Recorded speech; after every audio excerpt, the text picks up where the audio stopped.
Bonjour à toutes et à tous et bienvenue dans le débat du 12-15. Les conseils municipaux et départementaux seront renouvelés à partir du 27 septembre dans le cadre des élections couplées organisées par le ministère de l'Intérieur à travers le mode de scrutin proportionnel, différent du mode de scrutin majoritaire de la présidentielle ou des législatives. Dans ce débat du 12-15, nous revenons sur ce mode de scrutin et ses implications proportionnelles. Quel effet? C'est le thème de l'émission. Et pour en parler, je reçois M. Nestor Obiang. Il est spécialiste des questions de décentralisation. M. Nestor Obiang, bonjour. Bonjour, M. Bonnet. Bon retour parmi nous. Ça fait un moment qu'on ne nous avait plus vus sur le plateau de Gabon 24. C'est toujours avec un plaisir renouvelé. Et à ses côtés, l'homme permanent, M. Arnaud Lilian Billy. Vous êtes analyste politique. Bonjour Arnaud Lilian. Bonjour. Merci d'être parmi nous. D'entrée de jeu, Monsieur Nestor Obiang, oui. Comment procède-t-on au calcul des voix dans le scrutin à la proportionnelle? Bien, merci pour la question, mais je voudrais quand même que nous situions le débat par le commencement. Nous avons en prévision des élections locales. Desquelles des élections locales vont être issus les futurs sénateurs pour la Chambre du Parlement. Très bien. Parce que beaucoup de gens ont tendance à l'oublier. Les sénateurs sont avant tout des élus locaux, appartenant soit des conseils municipaux, soit des conseils départementaux. Maintenant, le scrutin à la proportionnelle, la vraie question, c'est de savoir pourquoi le Gabon, dans son code électoral depuis 1996, a opté pour un système de scrutin de liste à la proportionnelle. Eh bien, c'était simplement pour faire en sorte que, hormis les majorités reconnues au Sénat, à l'Assemblée, il fallait qu'au niveau des collectivités locales qui ont pour charge d'administrer et de gérer des portions du territoire, de s'occuper des affaires propres de ces territoires-là, que toutes les voix puissent être représentées afin de participer, n'est-ce pas, à l'effort collectif de développement de la localité en question. Voilà pourquoi on a choisi le système de la proportionnelle. En elle-même, c'est un calcul mathématique qui est très simple, puisque la loi le détermine. Et il faut tout simplement que l'administration trouve maintenant les moyens opérationnels et techniques pour déterminer sur le plan matériel comment ça se passe. Et je crois que la nouvelle loi portant code électoral en République gabonaise le détermine très clairement, parce que je peux vous le lire, ça prendrait un peu trop de temps parce qu'il y a beaucoup d'articles, mais je vais essayer de condenser pour que les gens comprennent. L'élection à la proportionnelle, c'est quoi? Vous avez des scrutins de liste où il y a un certain nombre de membres, c'est des listes bloquées. Prenons le cas de chez moi au 2e arrondissement de Libreville, c'est une liste de 25 membres bloqués. Donc tous les candidats doivent présenter une liste de 25 membres, même s'ils sont des indépendants. Leur liste doit comporter 25 candidatures. À partir de ce moment, lorsqu'on va aux élections, en fonction des suffrages qui se dégageront pour chaque liste, on calcule le nombre de points. Si, par exemple, une liste a obtenu moins de 10% de tous les suffrages exprimés, ce n'est pas la peine, elle est exclue. Elle n'obtient aucune voix. Par contre, si elle obtient 11, 12, 13, 15, 20% des voix pendant ce scrutin, on calcule maintenant le nombre de sièges au conseil départemental, au conseil municipal, qu'on doit lui attribuer au prorata, justement, du score qu'il aura obtenu.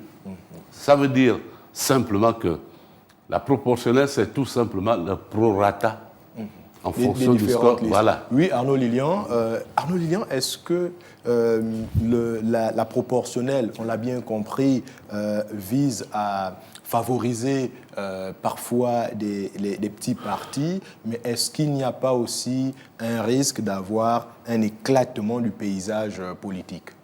D'abord, il faut comprendre à l'origine que quand c'est mis en place, c'est d'abord parce qu'il doit y avoir un dialogue politique permanent au niveau des institutions, quelle que soit l'institution, que ce soit le Parlement, que ce soit au niveau des collectivités locales. Pourquoi le dialogue?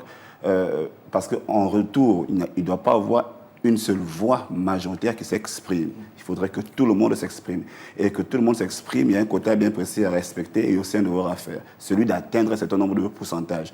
Si vous atteignez ce nombre de pourcentages, cela veut dire que vous êtes vraiment une voix prépondérante pour les questions politiques. Et puis, il n'était pas question que nous ayons, j'ai envie de dire, un Sénat qui est juste un seul visage. Il était question de regarder comment faire en sorte que tout le monde ceux qui ont des partis politiques capables d'exister et de fonctionner normalement et qui ont la capacité de pouvoir se promouvoir, plus également exister. Donc il y a ce regard politique, mais il y a aussi ce regard administratif. Le regard administratif, c'est de dire que la gestion du pays ne peut ne pas seulement se faire sur un seul parti politique, mais il faut aussi donner la capacité à d'autres de pouvoir gérer certaines étapes de la vie publique. C'est la raison pour laquelle le cadre de la proportionnelle a permis à ce que vous ayez des maires qui soient issus d'un parti minoritaire dans une région bien précise. Vous avez des sénateurs qui sont issus d'une zone, j'en veux dire, minoritaire. Donc cet éclatement a permis à ce qu'on se retrouve pas avec une seule voix seule qui parle, mais une grande voix et d'autres petites voix qui s'expriment derrière cette grande voix. Alors j'ai envie de dire qu'une Monsieur Bonner, avec votre permission, vous parlez d'éclatement, moi je parlerai d'élargissement. On a élargi de sorte que toutes les voix possibles qui se sont présentées aux élections puissent s'exprimer au sein d'un conseil. Au moins d'une manière ou d'une autre. C'est un organe collégial. C'est un organe collégial où ils sont entre pairs. Ils sont tous des conseillers municipaux ou des conseillers départementaux. Justement, ça veut dire que chacun dispose d'une voix pour faire entendre celle du parti politique pour lequel il a été élu, celle du groupement ou d'association ou indépendant, parce qu'il y a des indépendants dans les conseils municipaux. Oui, si vous avez une liste indépendante qui a obtenu 4 ou 5 conseillers municipaux. C'est très intéressant, voilà. M. Nestor Obiang, parce que justement, j'en venais à ma question. Il faut désormais avoir au moins un élu national et 10 conseillers municipaux pour être un parti dit représentatif. Quelles sont ces implications? Est-ce que, quelles sont les conséquences pour un parti qui ne remplirait pas cette condition? Et quels sont les avantages pour justement les partis qui arriveront à faire cette performance? Bien, la première chose qu'il faut observer, c'est que c'est une disposition d'une loi ou d'un décret. Bien. Cette disposition détermine donc la position minimaliste suivant laquelle on peut prétendre à la création d'un parti politique. Il faut avoir au moins un élu national, il faut avoir au moins 10 conseillers municipaux. Ce sont des critères. Bien. Si vous ne les avez pas, ça ne vous empêche pas de créer un parti politique et d'attendre les prochaines élections pour pouvoir obtenir ce quota-là. Parce qu'il faut faire la différence entre la création d'un parti qui relève d'une initiative privée et les conditionnalités posées par la loi pour que le parti existe et prétende à. Voilà comment il faut interpréter cette disposition. Et surtout, elle était mise en place, cette disposition, en cas pour les subventions des partis politiques. Voilà. C'était pour mettre un frein à tous les partis politiques plaisantins qui étaient créés, comme on les appelait gracieusement les partis politiques sac à dos. Il était question de mettre fin à ça et de dire tout parti sérieux ou qui se dit sérieux doit prétendre avoir au minimum 10 conseillers municipaux et un député. Mais en plus, dès le départ, le parti doit pouvoir être représenté dans les 9 provinces. Dans les 9 provinces du pays. Et avoir minimum, je dis bien position minimaliste, 9000 adhérents. Oui, c'est ce qui est écrit. Mais, ça veut dire, si vous multipliez par 9 provinces, ça fait 3000 adhérents par province. Ils sont là à 10 000 maintenant. 10 000. Donc, voilà. Bon, à 10 000. Loin de revenir justement sur la polémique qui a éclaté avec la disparition de cette disposition dans la publication du journal officiel et qui a d'ailleurs été interpellée par l'une des députées de la transition, ce à quoi l'administration a répondu par une simple omission. Mais toujours est-il que la question que j'ai envie de vous poser, messieurs, c'est celle de savoir, au regard de la dynamique des différentes forces politiques aujourd'hui, pensez-vous que non seulement le parti présidentiel, aujourd'hui l'Union démocratique des bâtisseurs qui est en voie de légalisation, pourra permettre justement au président d'avoir une majorité confortable au sein des exécutifs locaux et quel est votre regard sur justement tous les autres partis qui sont en compétition? Vous savez, quand on va aux élections et qu'on a la chance de faire partie généralement du parti au pouvoir ou dit présidentiel, généralement on met tous les moyens à notre disposition pour gagner. Mais cela dit, l'élection législative et locale est différente de l'élection au présidentiel. Parce que l'élection présidentielle, généralement, on regarde le parti politique, on regarde la dynamique autour du parti politique, ce qui n'est pas nécessairement le cas pour ce qui est des élections législatives ou locales, où on regarde la personne qui est mise en tête de liste, on regarde le député, on regarde sa famille. C'est beaucoup plus... Il y a une proximité de la personne qu'on présente devant nous pour ce qui est des élections locales législatives. Donc, même si vous appartenez au parti politique du président de la République, si la personne mise sur tête de liste ne correspond pas aux aspirations des personnes qui sont dans cette localité, cette personne échouera. Quitte à aller donner ses voix à la personne qu'on suppose ou qu'on prétend avoir le mérite de ceci. Donc, ce n'est pas une garantie absolue, mais c'est de comprendre que la machine peut être aussi mise en place, parce que c'est aussi ça, la politique. Le jeu d'alliance peut rentrer pour permettre à ce que le parti présidentiel ait une majorité qui permettra une meilleure gouvernance ou d'aide de gouvernance au président de la République pour ce qui est des collectivités locales et pour ce qui est aussi de l'Assemblée nationale. Oui, monsieur Nestor Obiang. Oui, je dois dire, pour reprendre un peu ce que mon frère à côté vient de dire, il faut y ajouter d'autres détails qui sont très importants. Le parti présidentiel, comme vous l'appelez, vient d'être mis en place. Le calendrier électoral ne leur donne pas le temps d'asseoir véritablement la structure au niveau national. Que va donc-il se passer? Ce qui va se passer, c'est que le secrétariat exécutif du parti devra travailler jour et nuit pour déceler les têtes de liste susceptibles d'emporter la victoire. Ensuite, le parti devra faire l'effort de regarder avec ses alliés, de regarder avec ceux qui ont fusionné avec eux, quelles sont les entités les plus représentatives dans telle ou telle localité. D'autre part, le parti vise deux objectifs. Il faut au président de la République, pour exercer valablement son mandat, il lui faut une majorité au Sénat et à l'Assemblée nationale. Ensuite, au niveau des collectivités territoriales, parce que l'ensemble des collectivités locales constituent ce qu'on appelle les collectivités territoriales, il faut au minimum que dans les 9 grandes capitales provinciales, qu'il ait ces hommes là-bas. Parce que ce sont ces hommes-là qui, étant des élus comme lui, qui auront la charge de relayer non seulement les lignes politiques qu'il va déterminer dans chaque localité, mais qui auront pour charge aussi d'animer le parti au sein de ces collectivités locales. Ce qui suppose donc que le jeu d'apparentement peut jouer, le jeu des absorptions-fusions peut jouer, le jeu des propres candidats issus de la formation politique du président. Mais c'est là où le problème se pose, parce que les critères de choix seront faits sur la base de quoi? Les critères de choix et surtout, comme vous venez de le dire, sur l'importance des têtes de liste, à choisir les bonnes têtes de liste qui vont devoir conduire les listes qui vont être proposées. Et en face, qui on a en face finalement? Bon, en face, nous avons les autres partis, nous avons des plateformes politiques, nous avons des groupements de partis, nous avons des associations. Parce que la loi n'interdit pas aux associations de présenter les gens. La société civile peut présenter une liste. La loi ne lui interdit pas. Je crois qu'il faut regarder beaucoup plus et la surprise peut venir des mouvements associatifs. La surprise, vraiment, j'insiste sur le mot surprise, peut venir des mouvements associatifs. Parce qu'on va se retrouver avec une population qui, pendant 2 ans, a observé quand même l'appareil politique. Et il y aura beaucoup de frustrés qui ont la légitimité au niveau de leur population, qui peuvent ne pas être intégrés dans un parti politique et décident de se présenter en indépendant sous forme de mouvement associatif et de récupérer les personnes à l'intérieur souvent des l'activité pour pouvoir travailler. J'ai fait un tour en province pendant les élections présidentielles. Militaire ressorti clairement pour dire ce que vous décidez parfois à Libreville pour tout le Gabon ne nous concerne pas. Il est aujourd'hui question de faire les choses autrement.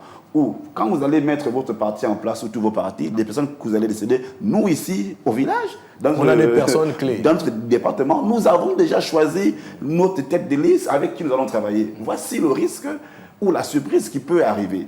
Et vous avez aussi, pendant un temps, les personnes qu'on a dénoncées qu'elles n'étaient pas dignes de faire de la politique. Si vous reconduisez ces personnes tête de liste parce qu'elles ont une influence particulière sur l'appareil politique et étatique, il peut y avoir un refus des populations. C'est la raison pour laquelle je dis qu'il faudrait prendre en compte, il faudrait considérer l'opinion vraiment local, des personnes qu'on veut mettre à la tête ou pour conduire l'élection. Et tant plus que ce n'est pas une simple élection législative et locale, c'est une élection qui, au lendemain, nous allons entrer dans ce qu'on appelle la décentralisation. Donc, il y aurait un travail effectif à faire à cet effet. Il ne faudrait pas qu'on se retrouve où le président de la République décide de mettre des personnes qui n'ont aucune légitimité et que ces personnes, après, se retrouvent refusées ou rejetées au sein de leur collectif, de leur localité, et qu'au sein même de la localité, on se retrouve avec des personnes qui ont soutenu le président de la République, mais qui disent non, nous n'en voulons plus de vos gens, parce que pendant autant d'années, ils nous ont travaillé, on n'a rien vu. Nous-mêmes, dans chaque localité, nous mettons une liste en place. Et ce que vous dites est très intéressant parce que les nouvelles dispositions sur la décentralisation dont les élus vont être chargés finalement de mettre en œuvre posent également une autre question. C'est la question des personnes qui vont être choisies pour mettre en œuvre ces différentes collectivités. Oui. Monsieur Nestor Obiang, vous avez évoqué la question des alliances. Parmi les différents alliés de l'UDB aujourd'hui, est-ce que ces partis-là, eux-mêmes, n'ont pas intérêt à avoir également leurs militants occuper des postes au sein des collectivités locales? La question est pertinente, mais je voudrais reprendre un aspect qui a été oublié. Nous avons tendance à confondre collectivité locale et décentralisation. La collectivité locale est une portion du territoire avec un conseil élu. La décentralisation est un désengagement progressif de l'État, donc du pôle central vers la périphérie. Pourquoi? Parce que l'État... Ce n'est pas au profit des collectivités locales. Mais les collectivités locales sont d'abord les administrations, gérées par des conseils élus. Ce n'est pas les collectivités locales qui font la décentralisation. La décentralisation est un mode de gestion territoriale qui octroie de larges autonomies et de larges moyens aux collectivités locales. C'est donc dire que ceux qui seront élus, qui seront mis tête de liste, qui seront placés à gauche, par tous les partis politiques, pas seulement le parti du président, doivent bien connaître ce que signifie une collectivité locale, comment elle s'administre, comment elle se gère, comment fonctionne un conseil avec ses différentes constituantes, les commissions et tout, mais surtout qu'ils prennent en compte le fait que nous gérons une portion de territoire, nous avons des prérogatives de puissance publique, nous avons des attributions, mais nous devons comprendre ce que cela suppose. Pour certaines, nous serons obligés de travailler en concertation avec les services de l'État. Pour d'autres, nous avons des pouvoirs qui nous sont propres. Nous pouvons exercer ces pouvoirs à 3 niveaux.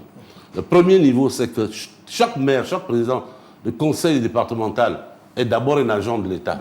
Parce que c'est à lui qu'il incombe d'appliquer les lois et règlements en vigueur sur l'ensemble du territoire national. La deuxième chose, c'est que chaque maire, chaque président du conseil départemental est avant tout un officier d'état civil. Ça veut dire qu'il rédige des actes qui relèvent de la personne. Très bien. Ensuite, sa troisième fonction, c'est d'être un élu local, donc un élu qui doit être le porte-voix des populations locales. Le porte-voix des populations locales, M. Nestor Obiang, justement. Arnaud Lilian-Billy, vous parliez à l'instant du choix des personnes. Mais vous ne m'avez pas laissé aller au bout de la question. Oui, je reviens vers vous, bien sûr. Allez-y. Non, je reviens vers vous, M. Nestor Obiang. Soyez patient. Mais je voudrais qu'on évolue un tout petit peu dans le débat. Et vous parliez à l'instant des choix des personnes qui vont être proposées sur les différentes listes de candidatures aux élections locales. Est-ce que les personnes qui devront être choisies doivent pouvoir être des personnes qui ont aussi une connaissance des besoins des populations, finalement? Mais vous savez, on ne se lève pas un bon matin, à moins que le parti politique qui vous a mis là n'ait vraiment pas réfléchi ou n'ait pas fait une véritable réflexion sur la personne qu'on choisit. Les personnes choisies sont d'abord des personnes, permettez-moi l'expression, assez mûres, assez réfléchies, assez outillées sur certaines questions. M. Nestor l'a rappelé, il ne s'agit pas de prendre un individu parce que c'est un bon nageur, parce que c'est quelqu'un qui est assez... C'est un bon rappeur, et on décide de mettre cette personne à la tête de liste parce qu'on estime que cette personne peut engager stratégiquement en matière de politique, ça peut le faire. C'est-à-dire qu'il peut être tête de liste parce qu'il peut amasser les foules, mais quand on va prendre la décision de qui devient maire, il n'est pas écrit quelque part que ce soit forcément la tête de liste. Bien sûr, parce que pour élire le maire, on passe également par un autre vote. En matière de stratégie de collecte, de collecte de voix, on peut choisir une personne populaire et mettre à un numéro, à une place bien précise, la personne stratégique que nous voulons mettre maire demain.